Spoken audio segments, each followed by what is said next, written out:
Затем мы пояс пристрачиваем уже к изделию. Вверху я сделала отделочные строчки.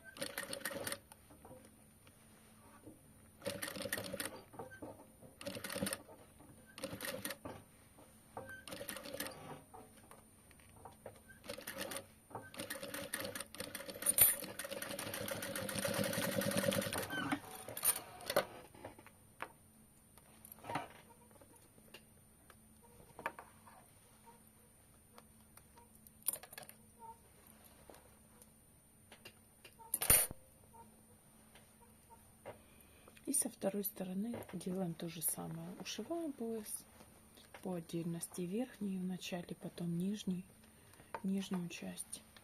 И все соединяем отделочными строчками. Все аккуратненько получилось.